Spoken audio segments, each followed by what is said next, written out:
Hello বন্ধুরা, তো good morning তোমাদের সকলকে। শুভ শুভ শুভ সকাল। আর এই যে দেখো আমার হাতেই চায়ের কাপ দেখতে পাচ্ছ। এই মানে এখানে প্রতিদিন সকালে বেডটি পাচ্ছি, ভীষণ ভীষণ ভালো লাগছে। আর আমরা আজকে সিমলায় কয়েকটা সাইট সিন করবো, তো তোমাদেরও সেটা জানাবো, তো দেখাবো। চলো শুরু করা যাক। আর প্রথমেই আগে আমরা ব্রেকফাস্ট করে নেব। তো চলো এখন আমরা নিচে যাব। নিচে যে দেখা হচ্ছে, নিচে যে দেখো আজকের ব্রেকফাস্টে ছিল লুচি আর ছোলার ডাল। লুচি আর ছোলার ডাল, তো এটা খেয়েই আমরা আজকের সকালটা শুরু করলাম। আর আমরা এরপর বেরিয়ে যাব। তোমাদেরকে তো প্রথমেই বললাম আজকে সিমলাতে আমরা যাব গ্রিন ভ্যালি আর কুফরি, এই দুটো জায়গা যাব।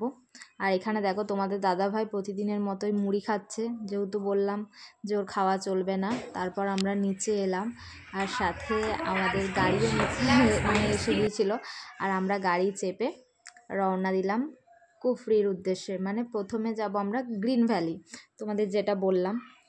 আর গ্রিন ভ্যালি তো তোমাদের বলে দিই, এই জায়গা 365 দিন, বছরে 365 দিন গাছের পাতা সবুজ থাকে, সেজন্য এই জায়গাটার নাম হচ্ছে গ্রিন ভ্যালি।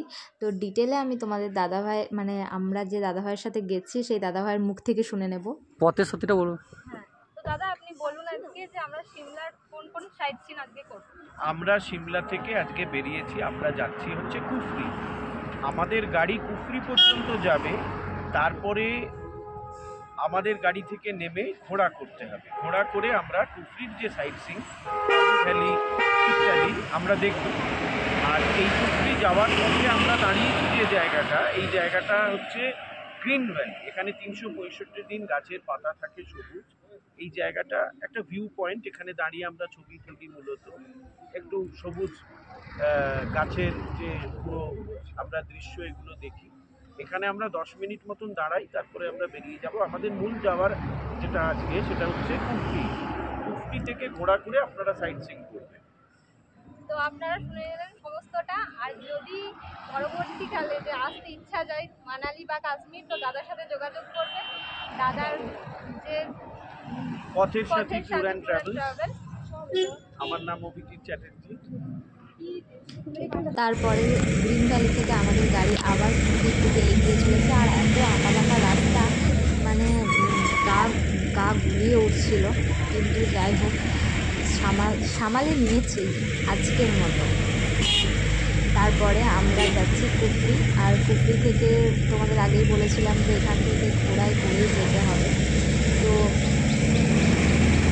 আমরা এখান থেকে আগে কুফরিতে গিয়ে তোমার ঘোড়ার যে প্যাকেজ বা কিছু থাকে সেগুলোকে আগে করতে হবে, সেটাই আমরা করবো।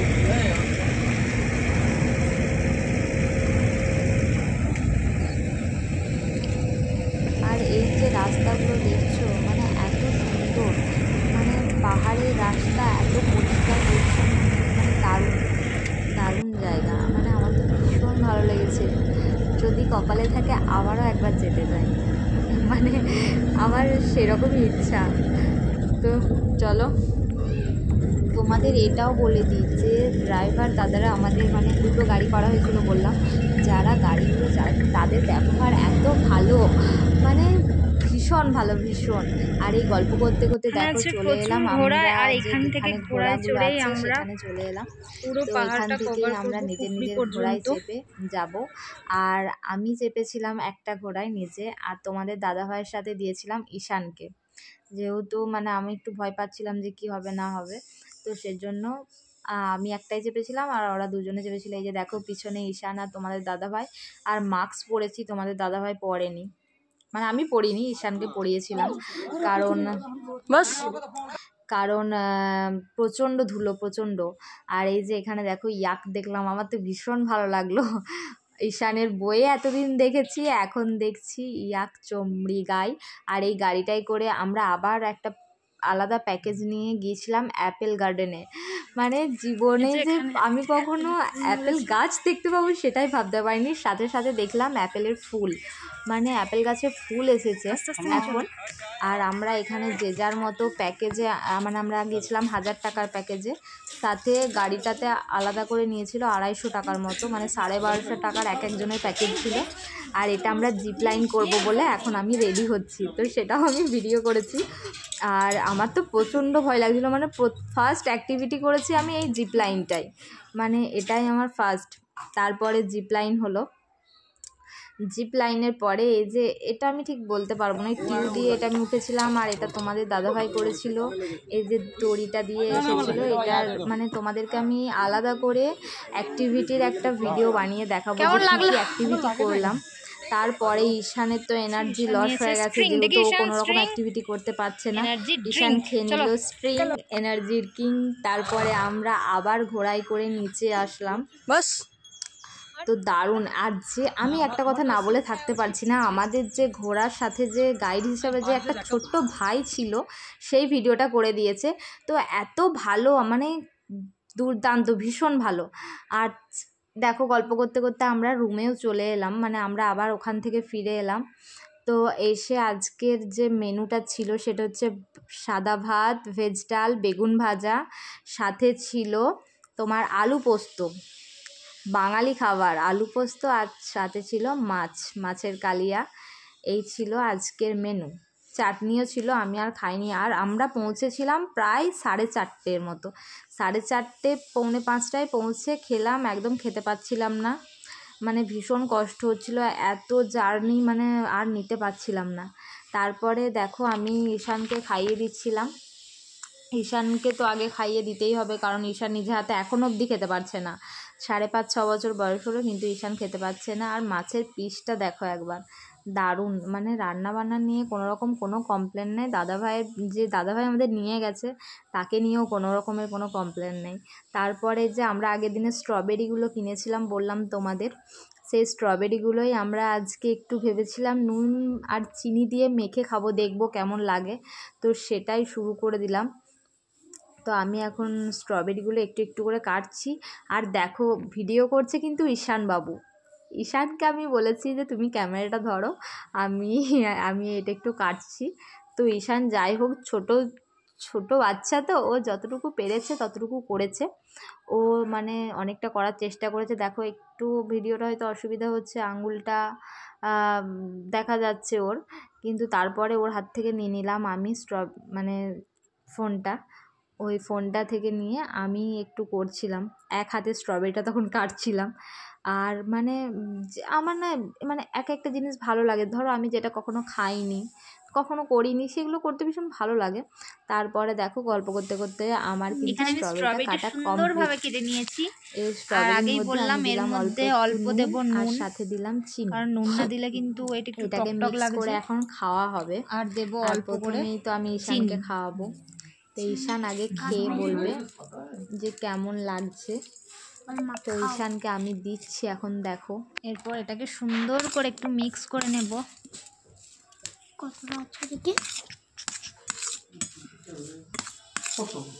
টিকিটার কি হবে বলো, পরের বার যখন আসবো তখন ওটা কাজে লাগবে। দেখো এখন ঈশানের খাওয়ার পালা।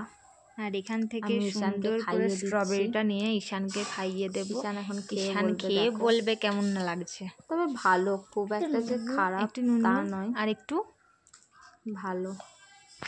নাও ঢোকাও মুখে। এবারে খাচ্ছি একটু স্ট্রবেরি, আর আমিও খেয়ে দেখছি, ভালো খারাপ নয়। তারপরে রেডি হলাম, মানে 5:30 পৌনে 6টায় এসে আমাদের গাড়ি আবার প্রায় 6:30 নাগাদ। কিন্তু ওখানে একটা জিনিস যেটা দেখলাম, মানে 7টার সময়তেও পরিষ্কার দেখা যাচ্ছে, সন্ধ্যে 7টাতেও পরিষ্কার দেখা যাচ্ছে। আর আমরা 6:30টার মধ্যে গাড়ি আবারও এলো, মানে এই গাড়িটা আমাদেরকে আলাদা করে ভাড়া করতে হয়েছিল।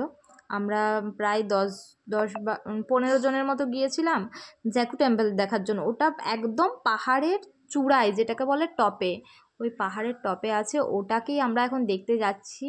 মানে এটা হচ্ছে 6 সিটারের গাড়ি ছিল, যেটা আমরা ভাড়া করেছিলাম, পার হেড পড়েছিল 200 টাকা করে। এই 6 সিটারের গাড়িটাকে আমরা ভাড়া করলাম। আর দেখো আমরা এখান থেকে আরও প্রায় বলা যেতে পারে প্রায় 60-70 ফুট উঁচুতে আমাদেরকে আরও উঠতে হবে, বেশি তবু কম না। আর ওখানেই রয়েছে একটা বিরাট বড় হনুমানজির মূর্তি। আর সেখানে কিন্তু ছোট হনুমানরাও পাহারা দিচ্ছে, কেউ কিন্তু ভয়ে ফোন বের আমরা এসে করছে গেছি না, এখন জ্যাক মানে চোখ টেম্পলে। থেকে চশমা খুলে নিয়ে চলে যাচ্ছে, হাত থেকে ফোন কেড়ে নিচ্ছে, মানে খুব রিস্ক নিয়ে এখানের ভিডিওটা কিন্তু করতে হয়েছে। আমরা এই জায়গাটায় অনেকক্ষণ বসেছিলাম। এই যে এত বড় মূর্তিটা দেখছো, আমাদের যেখানে রুম, মানে আমাদের যে সিমলার রুম দিয়েছে ওখান থেকে শুধুমাত্র মাথাটা অল্পটুকু দেখা যাচ্ছিল, আর এখান থেকে যখন দেখছি আমাদের একদম ঘাড় উঁচিয়ে দেখতে হচ্ছে, মানে দেখা যাচ্ছে না, এতটাই বড়। আর ওই মূর্তিটার উচ্চতা প্রায় হবে তোমার 30 ফুট মতো। আর এই যে এটা হচ্ছে জ্যাকু টেম্পল, মানে যে মন্দিরটা এই যে এখানে। আর তারপরে আমরা ওখান থেকে ওখানে ভিডিও করা এলাও থাকে না ভিডিও ভেতরে, ওই জন্য আমরা বাইরে চলে এলাম। আর এই যে দেখো আমরা ছোট্ট ভাই ছিল, তো ছোট্ট ভাইয়ের নাম হচ্ছে অয়ন।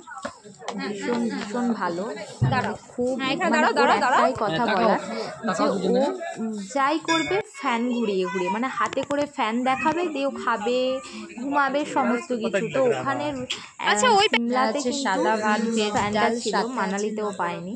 আর গল্প করতে করতে আবারও চলে এলাম হোটেলে। তো হোটেলে আজকে রাত্রের মেনু ছিল ভাত, সাদা ভাত, ভেজ ডাল, সাথে পনির আলু সবজি দিয়ে একটা তরকারি, আর সাথে ছিল ডিম কষা, দারুণ।